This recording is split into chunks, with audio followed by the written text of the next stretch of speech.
Randy actually started in the 5th spot here tonight. And that's where he is right now. But if you remember, in the early stages, he backpedaled. He went back to 12th at one point before getting going, getting the car sorted out a little bit better and getting some speed. I'll show it to you one more time. Down into turn 1, LaJoie challenging McLaughlin for 4th. Yeah, he's inside. He's got just a little bit of bumper on him right there.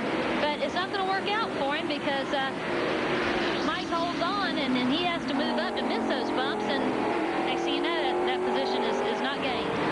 LaJoie comes right back up on the back deck of the Royal Oak car. So he'll challenge again in a moment.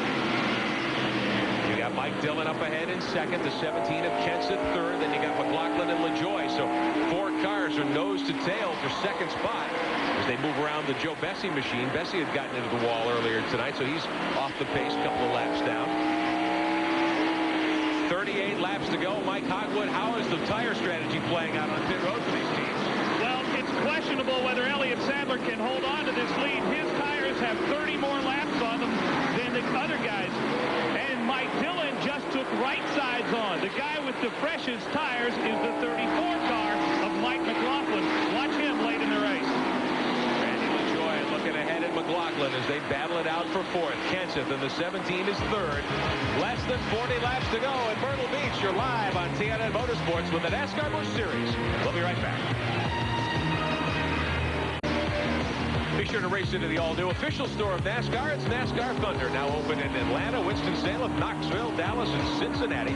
For locations and information, visit us on the web at www.country.com. NASCAR Thunder is the official store of NASCAR. We are live at Myrtle Beach Speedway. 27 laps to go. Elliott Sadler continues as your leader. Mike Dillon is in 2nd spot. Got the 2nd spot away from Matt Kenseth a few laps ago. Kenseth, though, with some problems. He is backing up in the field, and his tires may have gone away. Remember that Kenseth pitted out of sequence with the leaders several laps earlier, so his tires have more laps on them.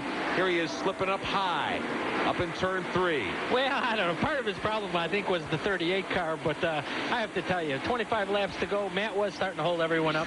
Elton did the right thing. He had to use the bumper, just move him over a little. I would have done the same thing. Well, the 34 kind of started it, yeah, he did. Back that direction, and then it didn't end for him until he got a big old hole in the racetrack to get into. As we watch Elliott Sadler coming off the turn 4, he remains the leader. He's got a 2-second edge over Mike Dillon. We carry you back to 2nd. There's Dillon in the 72. Mike McLaughlin 3rd in the 34. Randy LaJoie 4th in the 74. Had a dandy battle for 2nd spot. McLaughlin, they go almost 3 wide there. Bessie is a lap car in the 6. McLaughlin gets back in line. Mike Dillon's best finish of the year so far, a 10th at Las Vegas. His only top 10 of the season. That South Boston run where he was up in the lead group ended with him crashing. So he is on his way to what would be his best run of the season by far. Those are the kind of stats that he really wishes y'all wouldn't get to follow up on and get to later on. Let's bring a historian into the booth. Wait till they drop the checkered flag, then we can talk about that. Now we're getting close. Less than 25 to go. We go back on board with Randy LaJoie. The Busch Series point leader. He's got his main nemesis, Todd Bodine, right behind him. Those two have run nose to tail for much of the night tonight. Much of the season. That's why we have such a competitive points race. The two points leaders race side by side, bumper to bumper every race. Now, Mike Hogwood told us earlier that he thought that Elliott Sadler's tires might not make it all the way to the end and that Elliott might have problems in the late going. His lead is starting to close down a little bit. It's down to 1.9 seconds, so he's lost about 2/10 to Dillon, to McLaughlin, to Randy LaJoie, and Todd Bodine as we come up on 20 to go. And Elton Sawyer races his way into 6th, and we need to give him a call. He's been very strong here at a track where he had won previously. Up onto the backstretch now. They'll get 20 to go. He's really been dogging the 36, but they kind of let Elliott just sort of have his way. He doesn't have to race anybody out there. He's not having to be particularly abusive to his tires. But this 2nd through 6th group, that's some seriously hard racing right there. They're using up not only themselves, but their tires and everything here. Because with this little laps left in the race, everyone's driving their heart out. Elton Sawyer back in 6th. Right in front of him, Todd Bodine, who runs 5th. Randy LaJoie sits 4th. McLaughlin is 3rd. The head of that pack, Mike Dillon, in the Detroit Gaskets MGM Brakes car in 2nd spot. tell you, we've talked about it a good bit tonight, but Dillon has really started to come on in the NASCAR Busch Series these last several weeks. Oh, he's leading a pretty serious group of really good drivers there. Race winners, championship winners. He should feel real good about himself right now. That car has won Busch Series win. A couple of years ago, Tracy Leslie went to victory lane in the 72 at Indianapolis Raceway Park. But Mike Dillon looking for his first career victory now with 17 to go. He needs help. Elliott Sadler is the race leader by nearly 2 seconds. This is the battle for second. Todd Bodine slipping. He's got problems. He's got some damage to the right rear quarter panel of the Stanley Tools car. Yeah, he got into the corner, got up a little high, and actually Elton was looking on the outside, and he ran into Elton. And Dillon gets punched sideways, too. So Dillon gets turned a little bit, and McLaughlin gets second spot. Now LaJoie goes high. So Dillon perhaps losing the edge on his rubber. Out of the main straightaway, give LaJoie third by a bumper, but Dillon says not yet. As we're inside 20 laps remaining tonight at South Boston Speedway. Not South Boston Speedway, Myrtle Beach Speedway. You know, like you said earlier, though, Rick, the car out there right now with the freshest tires was the 34 car, Mike McLaughlin. He was able to get underneath Dillon, and he's actually seems to be running down Sadler.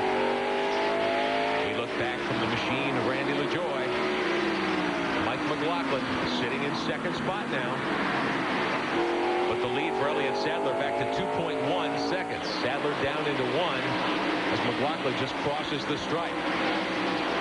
Randy LaJoie is up to third. Mike Hogwood, laps winding down, 13 to go. What are they saying in the 29 pits? And Sandy Jones, I mean, he is really tense down here. They're all tense. They know the tires are old. They have told Elliott to hold on. Elliott says, I'm trying. I'm going as hard as I can go. They keep counting down the laps for him.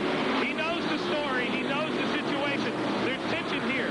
By all rights, those tires, those faster tires should catch up with him. But Elliott Sadler is driving his heart out right now. He really wants to win this race tonight. Remember that Elliott Sadler finished second a week ago at the Milwaukee Mile. 5 top 10s this year, including his win at Nazareth back in the month of May. Todd Bodine with that damaged right rear corner of the 36 car. Doesn't seem to be holding him up any. No, and I was really hoping it was. Well, also, and I was hoping that it didn't do any damage to one of Elton's tires when with that sheet metal. So, you know, I can't help but pull for him. Looks like he's got a chance right here. He's up underneath the 36. 10 laps to go as they flash by. 10 to go. Sawyer to the inside of the 36 of Todd Bodine. This is the battle for fifth. And Todd shuts the door. The 36 looks like it's starting to push up the racetrack a little, too. Here's Elton Sawyer to the outside. Maybe he'll get him this time. He's trying it every which way he can.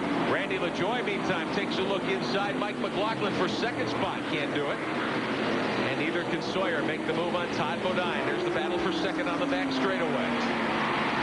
So evenly matched. Yeah, I think if Elliott Sadler just uses his head, there's only 8 laps left.